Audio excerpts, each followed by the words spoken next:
अस्सलाम वालेकुम नाजरीन, वेलकम टू द शो बात कारोबार की। मैं हूं आपकी मेज़बान नताशा हसीब। नाजरीन, मार्केट की बात करें, अगेन आज माइलस्टोन हमने अचीव किया है, यानी कि 52,500 साइकोलॉजिकल बैरियर से अबव क्लोजर हुआ।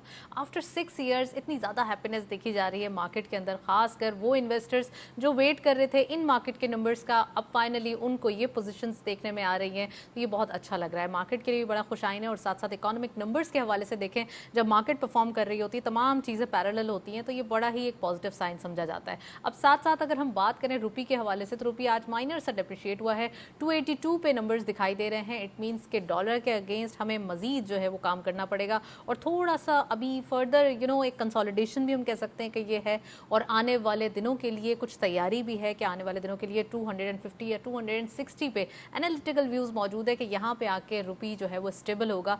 सो जस्ट वेट एंड सी और थिंग्स विल बी पॉजिटिव। हम तो होप कर ही रहे हैं, साथ साथ ऑप्टिमिस्टिक भी है कि आने वाले दिन बेहतर हो, और साथ साथ जो भी इकोनॉमिक एक कुछ कोशिशें चल रही हैं, खासकर आईएमएफ के हवाले से जो पॉइंट ऑफ व्यू है, आईएमएफ की जो अरेंजमेंट्स हैं, साथ साथ जो उनकी टॉक्स हैं और या फिर जो उनके स्टाफ्स के साथ मीटिंग है, उनके लिए भी चीज़ें फाइनलाइज हो चुकी हैं। तमाम जो कंडीशंस हैं उनको फुलफिल कर लिया गया है। सो वी आर वेटिंग कि अब जो स्टाफ लेवल एग्रीमेंट साइन होगा उसके बाद जो चीज़ें होंगी तो फिर उसमें हम कह सकते हैं इंटरेस्ट रेट में भी कमी आएगी और साथ साथ जो आगे के लिए तैयारी है वो पूरी होगी। सो फर्स्ट सेगमेंट देखते हैं, प्रोग्राम को आगे बढ़ाते हैं।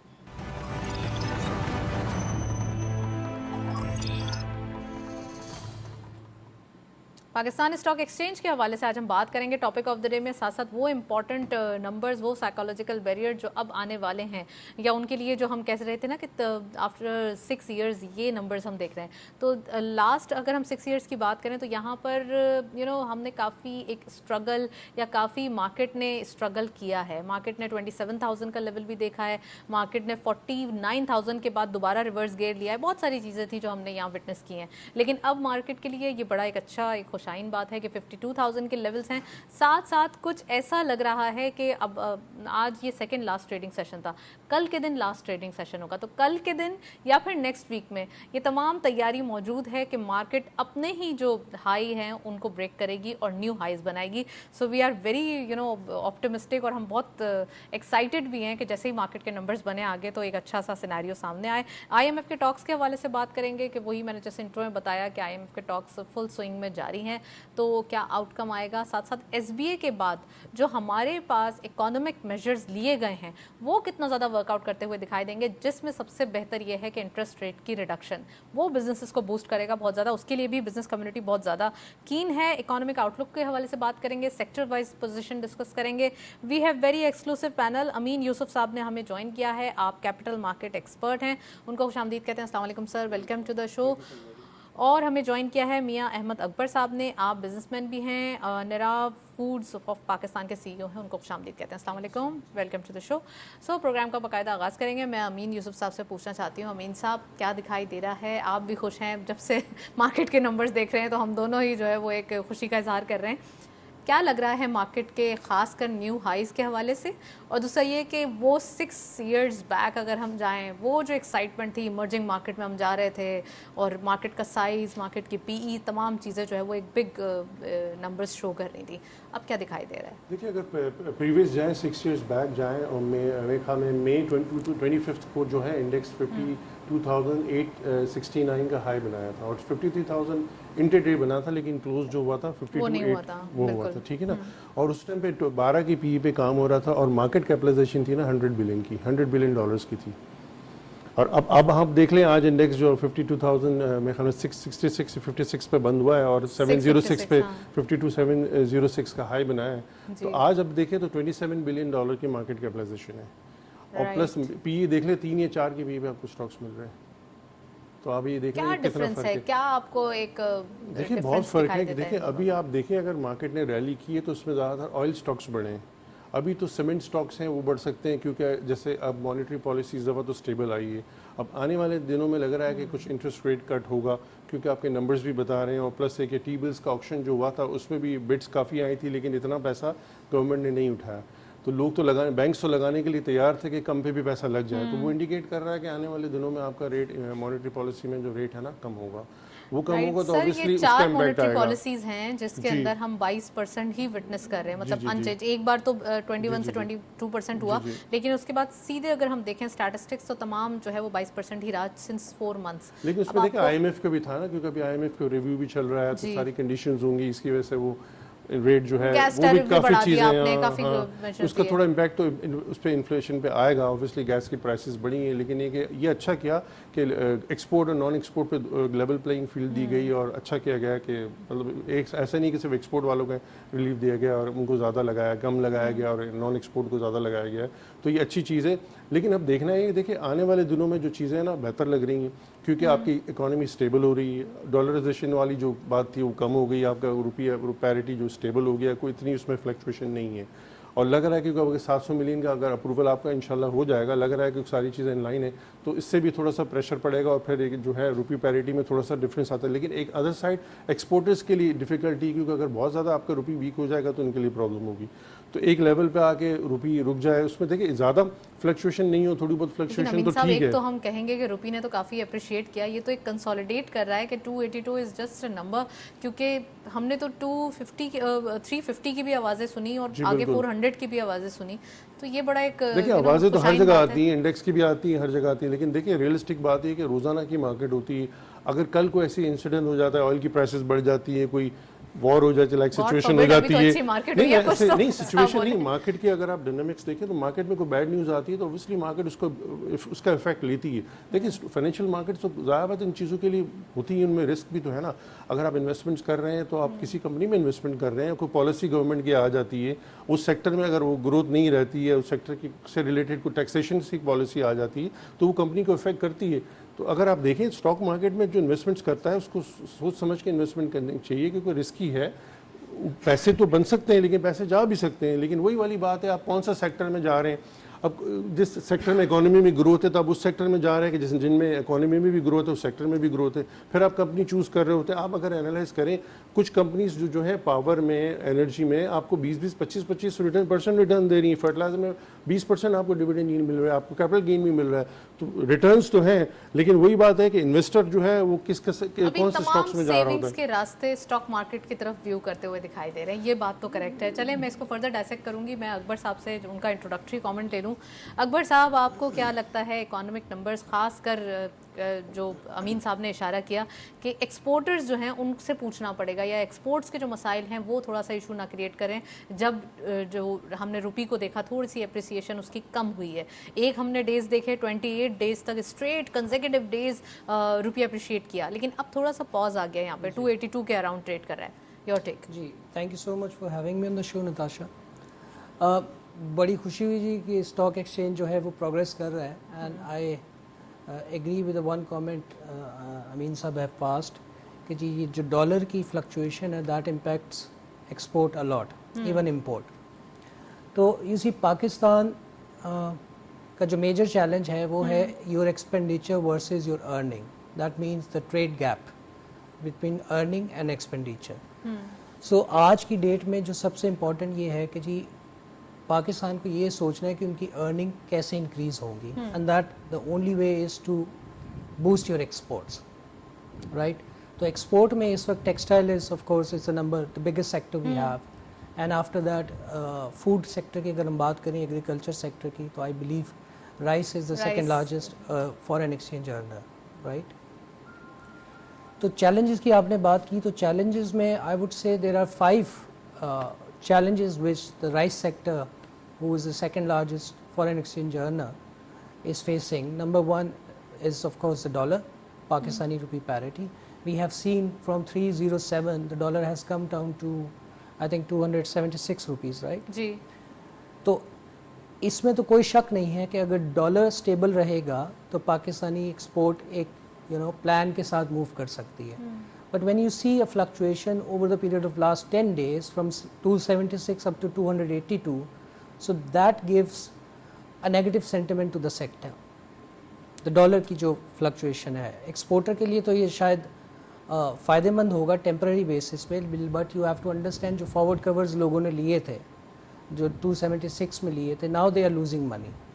तो second important factor हमारे सेक्टर में जो है एग्रीकल्चर के, वो है interest rate. Interest rate which has jacked up from, I believe, from 12% to 18 and then 23%. I think today 3 months 22%, हाँ. 3 months SCIBOR is like 22.68%, right? तो ये interest rate, dollar parity, energy problem, you know, the rate of the energy, and जो सबसे important जो भी rice sector में जो एक प्रॉब्लम हम देखते हैं वो है मिनिमम एक्सपोर्ट प्राइस, जो मैकेनिज्म गवर्नमेंट ने all of sudden from past 2 months they have changed that. तो उसकी वजह से पाकिस्तान का जो राइस सेक्टर है that is unable to catch up the targets. Reason being कि international market, you see commodity works on international market sentiments. Pakistan being the top 5 exporter in the world and top 10 producing country of rice in the world, so Pakistan is facing a huge challenge when it comes to the the changes in government policy. तो I believe कि government को इस बात पे work करना चाहिए कि जी पाकिस्तान की जो एक्सपोर्ट है वो इन्हांस कैसे होगी, rather than you intervene to the level जहाँ पे एक्सपोर्ट हैम्पर हो. एक ऑलरेडी अच्छा काम हो रहा हो तो एक आप अच्छा समझते हैं काम उसको हो रहा नहीं है. You see, रोकना पाकिस्तान चाहिए. Produce approximately 9 million metric ton of rice. जी और इस बार तो सालाना. बम्पर क्रॉप है. बम्पर क्रॉप है. You see.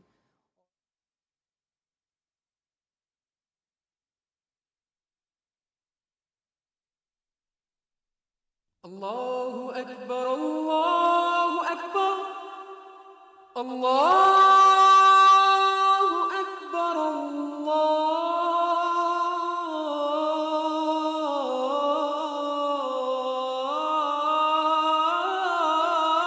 Akbar. Ashhadu an la ilaha illallah.